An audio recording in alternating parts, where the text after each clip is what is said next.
नि सा गा पनि पनि धा पा पद पद गा नि ध सा नि सा गा पनि पनि धा पा पद पद गा नि ध सा ही गाथा अस्तित्वाची शौर्याची पराक्रमाची ही गाथा अस्तित्वाची शौर्याची पराक्रमाची या मातीमधल्या कणाकणातील मौल्यवान रत्नांची या मातीमधल्या कणाकणातील मौल्यवान रत्नांची कर्तृत्व इथे गगनाला भिडे परिमोल जाणून घेऊ व्यक्तिविशेष हॅलो टू एव्हरीवन, मी RJ Priya, radio MPSC Guru spreading the knowledge powered by Spectrum अकॅडमीमध्ये तुम्हा सर्वांचं मनापासून स्वागत करते. विद्यार्थी मित्रांनो, आपण व्यक्तिविशेष या सत्रामध्ये अशा काही व्यक्तींचा जीवन प्रवास जाणून घेतो जो असामान्य आणि अनन्यसाधारण आहे. अशा काही व्यक्ती ज्यांच्या उल्लेखनीय कार्याने आणि योगदानाने नवनवीन पैलू स्थापन केले आहेत.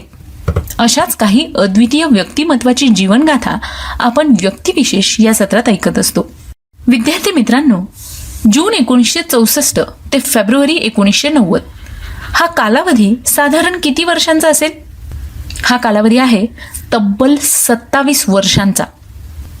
नेल्सन मंडेला 27 वर्ष प्रदीर्घ कारावास भोगलेला एक व्यक्ती. मित्रांनो, एवढा भयानक तुरुंगवास भोगल्यानंतर एखादा माणूस फार खचून गेला असता, परंतु मंडेला हे एक अजब रसायन होते. ताठ मानेने दमदार पावले टाकीत हसत मुखाने आणि खंबीर मनाने त्यांनी कारागृहाला निरोप दिला. स्वातंत्र्य, समता, बंधुत्व या सगळ्याची ओळख त्यांनी दक्षिण आफ्रिकेला करून दिली. कृष्णवर्णीयांसाठी लढा देणारे नेल्सन मंडेला हे गांधीजींच्या अहिंसा या तत्वावर चालत होते. आज त्यांचा जन्मदिन आहे. त्याच निमित्ताने आज आपण त्यांच्या जीवन प्रवासाविषयीची सविस्तर माहिती ऐकणार आहोत. नेल्सन मंडेला दक्षिण आफ्रिकेचे पहिले कृष्णवर्णीय माजी अध्यक्ष होण्यापूर्वी नेल्सन मंडेला हे आफ्रिकन नॅशनल काँग्रेसचे अध्यक्ष आणि दक्षिण आफ्रिकेतील शतकानुशतके वर्णभेदाचा विरोध करणाऱ्या उमखोटो वे सिझवे या सशस्त्र गटाचे अध्यक्ष होते. रंगभेद विरोधी संघर्षामुळे त्यांनी रॉबेन बेटावरील तुरुंगात 27 वर्ष घालवली आणि या ठिकाणी कोळसा खाण कामगार म्हणून त्यांनी काम केले. 1990 मध्ये सरकारबरोबर करार केल्यानंतर त्यांनी नवीन दक्षिण आफ्रिका तयार केली आणि ही नवीन दक्षिण आफ्रिका जगभरात वर्णभेदाविरुद्ध निषेधाचे प्रतीक बनली.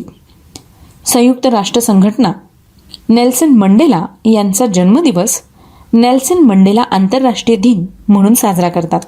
मग मित्रांनो, दक्षिण आफ्रिकेचे माजी कृष्णवर्णीय पहिले अध्यक्ष नेल्सन मंडेला यांच्या जीवनकार्याविषयीची सविस्तर माहिती जाणून घेऊया. मंडेला यांचा जन्म 18 जुलै 1918 रोजी मेव्हझो, ईस्टर्न केप, दक्षिण आफ्रिका या ठिकाणी झाला. मंडेला यांचे वडील हेनरी मुझो हे शहरातील आदिवासी प्रमुख होते.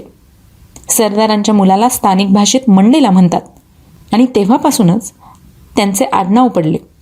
त्यांच्या वडिलांनी त्यांना पहिले नाव रोली हला दिले, ज्याचे खोजामध्ये सैन्यदल होते. त्यांची आई मेथोडिस्ट होती. मंडेला यांनी आपले प्रारंभिक शिक्षण क्लार्क बेरी मिशनरी स्कूलमधून पूर्ण केले. त्यानंतर त्यांनी आपले शिक्षण मेथोडिस्ट या मिशनरी स्कूलमधून घेतले. 12 वर्षांचे असतानाच मंडेला यांच्या वडिलांचा मृत्यू झाला. 1941 मध्ये मंडेला जोहान्सबर्ग येथे गेले, जेथे त्यांनी वॉल्टर सिसुलू आणि वॉल्टर अल्बर्टाईन यांची भेट घेतली. या दोघांनीही मंडेलावर राजकीयदृष्ट्या मोठ्या प्रमाणात प्रभाव पाडला. जगण्याकरिता एका लॉ फर्ममध्ये ते लिपिक झाले, परंतु हळूहळू त्यांची सक्रियता राजकारणात वाढत गेली. रंगांच्या आधारे भेदभाव दूर करण्यासाठी त्यांनी राजकारणात प्रवेश घेतला. 1944 मध्ये ते वर्णवेशाविरुद्ध आंदोलन करणाऱ्या आफ्रिकन नॅशनल काँग्रेसमध्ये सामील झाले. त्याच वर्षी त्यांनी आफ्रिकन नॅशनल काँग्रेस यूथ लीगची स्थापना केली. 1927 ते लीगचे सचिव म्हणून निवडले गेले. 1961 मंडेला आणि त्यांच्या काही मित्रांवर देशद्रोहाचा खटला चालवला गेला. 5 ऑगस्ट 1962 रोजी कामगारांना संपासाठी भडकवण्यासाठी आणि परवानगीशिवाय देश सोडून जाण्यासाठी त्यांना अटक करण्यात आली. 12 जुलै 1964 रोजी त्यांच्यावर खटला चालवला गेला आणि त्यांना जन्मठेपेची शिक्षा सुनावण्यात आली. त्यांना शिक्षेसाठी रोबेनबेट या तुरुंगात पाठवण्यात आले होते. परंतु शिक्षेने देखील त्यांचा उत्साह कमी केला नाही. त्यांनी कारागृहात कृष्णवर्णीय कैद्यांना एकत्र आणण्यास सुरुवात केली. तुरुंगात 27 वर्ष घालविल्यानंतर अखेर 11 फेब्रुवारी 1990 रोजी त्यांना सोडण्यात आले. त्यांच्या सुटकेनंतर तडजोडीच्या आणि शांततेच्या धोरणाद्वारे त्यांनी लोकशाही व बहुसांस्कृतिक आफ्रिकेचा पाया रचला. 1991 दक्षिण आफ्रिकेमध्ये रंगभेद नसलेली निवडणूक झाली. आफ्रिकन नॅशनल काँग्रेसने 62% मते जिंकली आणि बहुमताने सरकार स्थापन केले. 10 मे 1994 रोजी मंडेला यांनी आपल्या देशाचे पहिले कृष्णवर्णीय राष्ट्रपती म्हणून राष्ट्रपतीपद स्वीकारले. दक्षिण आफ्रिकेच्या घटनेला 1996 मेमध्ये संसदेने मंजुरी दिली. त्या अंतर्गत राजकीय आणि प्रशासकीय अधिकारांच्या तपासणीसाठी अनेक संस्था स्थापन केल्या गेल्या. 1997 ते सक्रिय राजकारणापासून विभक्त झाले आणि 2 वर्षानंतर त्यांनी 1999 काँग्रेस अध्यक्षपद देखील सोडले. नेल्सन मंडेला हे महात्मा गांधींसारखेच अहिंसक मार्गाचे समर्थक होते. त्यांनी गांधींना प्रेरणास्त्रोत मानले होते आणि त्यांच्याकडून अहिंसेचा धडा घेतला.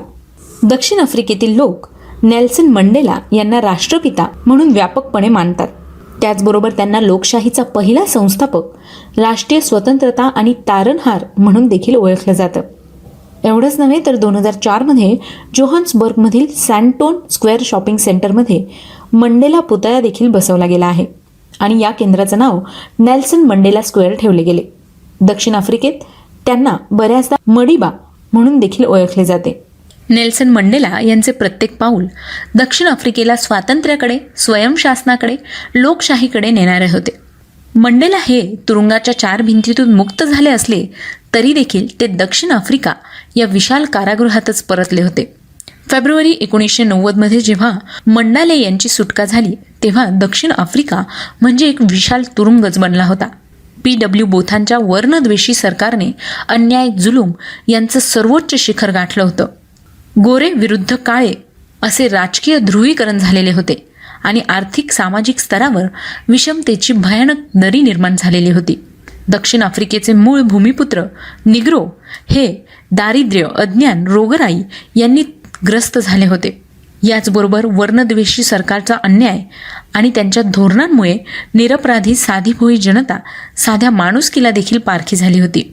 आंतरराष्ट्रीय दबावामुळे बोथांचे सरकार व आफ्रिकन नॅशनल काँग्रेसचे नेते यांच्यात वाटाघाटी चालू होत्या.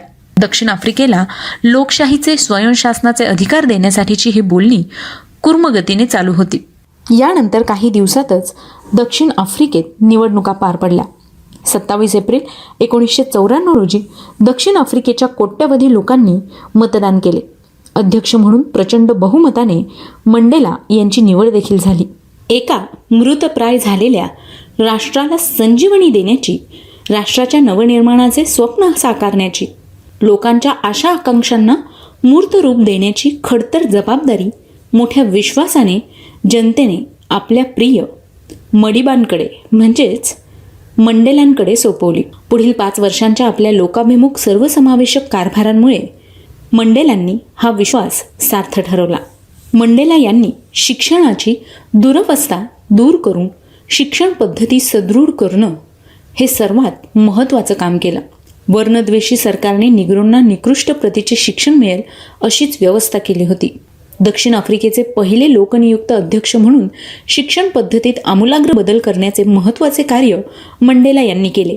त्यांनी सर्वांना उत्तम दर्जेदार शिक्षणाचे द्वार खुले करून दिले. दक्षिण आफ्रिकेची सर्वांगीण प्रगती होण्यासाठी उच्च विद्याविभूषित तरुणांची गरज आहे हे ओळखून त्यांनी शिक्षण सुधारणेला सर्वाधिक जास्त प्राधान्य दिलं. शैक्षणिक धोरण आखत असतानाही मंडेलांच्या समंजस वृत्तीचा प्रत्यय आला. त्यांच्या मंत्रिमंडळातील जहाल विचारसरणीचे लोक गोऱ्या लोकांनी चालू केलेल्या शैक्षणिक संस्थांना सरकारी अनुदान देण्याच्या विरुद्ध होते. परंतु मंडेलांनी हे अविचारी पाऊल उचलले नाही. त्यांनी संबंधितांच्या लक्षात आणून दिले की गोऱ्यांच्या शिक्षण संस्थांतही निग्रोंना मोठ्या प्रमाणात प्रवेश मिळत आहे. दक्षिण आफ्रिकेच्या विशाल भूखंडावर पसरलेल्या जनतेच्या प्राथमिक गरजा पूर्ण करण्यासाठी दळणवळणाची साधने, वीज, शुद्ध पाणी, स्वस्त घरे, उत्तम आरोग्य सेवा उपलब्ध करण्यावर त्यांनी भर दिला. नागरिकांच्या मूलभूत गरजा पूर्ण करत असतानाच दक्षिण आफ्रिकेची औद्योगिक प्रगती होणे, आर्थिक परिस्थिती सुधारणे आवश्यक आहे याचेही भान त्यांना होते. त्यासाठी त्यांनी अनेक देशांना भेटी दिल्या. अनेक आंतरराष्ट्रीय परिषदांमध्ये भाग घेऊन त्यांनी विदेशी मदतीचा ओघ दक्षिण आफ्रिकेकडे वळवला. धर्म, जात, वर्ण यावर माणसाचे विभाजन न करता सर्वांना समान वागणूक देणारी राज्यघटना ही मडिबांनी म्हणजेच मंडेलांनी दक्षिण आफ्रिकेला दिलेली सर्वात मोठी देणगी आहे. मानवतेसाठी, शांततेसाठी त्यांनी केलेल्या कार्याचा गौरव म्हणून 1993 साली त्यांना नोबेल पारितोषिक देण्यात आले. 2009 मध्ये युनायटेड नेशन जनरल असेंब्लीने रंगभेदाविरोधी संघर्षात केलेल्या योगदानाचा सन्मान म्हणून त्यांचा वाढदिवस मंडेला दिन म्हणून घोषित केला. या चळवळीचे 67 वर्षांपासून मंडेला यांच्या सहकार्याचे स्मरण करण्यासाठी लोकांना इतरांना मदत करण्यासाठी दिवसाच्या 24 तासांपैकी 67 मिनिटे दान देण्याचे आवाहन केले जाते. मंडेला यांना जगातील विविध देशांनी आणि संस्थांकडून 250हून अधिक सन्मान आणि पुरस्कार देण्यात आले. 1993 मध्ये नोबेल पीस पुरस्कार दक्षिण आफ्रिकेचे माजी अध्यक्ष फ्रेडरिक विल्यम डी क्लार्क यांच्या संयुक्त विद्यमाने त्यांना देण्यात आला होता. यानंतर राष्ट्रपती पदक, स्वातंत्र्य, लेनिन क्रम, भारतरत्न, निशाने पाकिस्तान आणि 23 जुलै 2008 रोजी गांधी शांती पुरस्काराने सुद्धा नेल्सन मंडेला यांना सन्मानित करण्यात आलं. 5 डिसेंबर 2013 रोजी मडिबा म्हणजेच नेल्सन मंडेला हे काळाच्या पडद्याआड गेले. असे असले तरी देखील त्यांनी आयुष्यभर जोपासलेली आदर्श जीवनमूल्ये संपूर्ण मानवजातीला सतत प्रेरणादायी ठरतील. धर्म, वर्ण, जातीपाती यांच्या आधारे माणसांमध्ये कृत्रिम भिंती उभ्या करणाऱ्या प्रवृत्तींविरुद्ध संघर्ष करून सर्व मानवांमध्ये बंधुत्वाची, मित्रत्वाची भावना निर्माण करणे हीच या महामानवाला खऱ्या अर्थाने श्रद्धांजली ठरेल असं म्हणायला हरकत नाही. मित्रांनो, आज आहे नेल्सन मंडेला यांचा जन्मदिवस. त्याच निमित्ताने आपण त्यांच्या जीवनकार्याविषयीची सविस्तर माहिती ऐकून घेतली. मला खात्री आहे ही माहिती तुम्हाला नक्कीच आवडली असेल. मग मित्रांनो, तुमचे फीडबॅक आम्हाला टेक्स्ट किंवा ऑडिओ स्वरूपात पाठवायला विसरू नका. त्यासाठीच आमचा व्हॉट्सअप क्रमांक आहे 8698 म्हणजेच 8698869880. तेव्हा मित्रांनो, पुन्हा भेटूया व्यक्तिविशेष या सत्रात अशाच एका असामान्य व्यक्तिमत्वाची जीवनगाथा ऐकण्यासाठी. तोपर्यंत सुरक्षित राहा, काळजी घ्या आणि ऐकायला विसरू नका radio MPSC Guru, spreading the knowledge, powered by spectrum academy.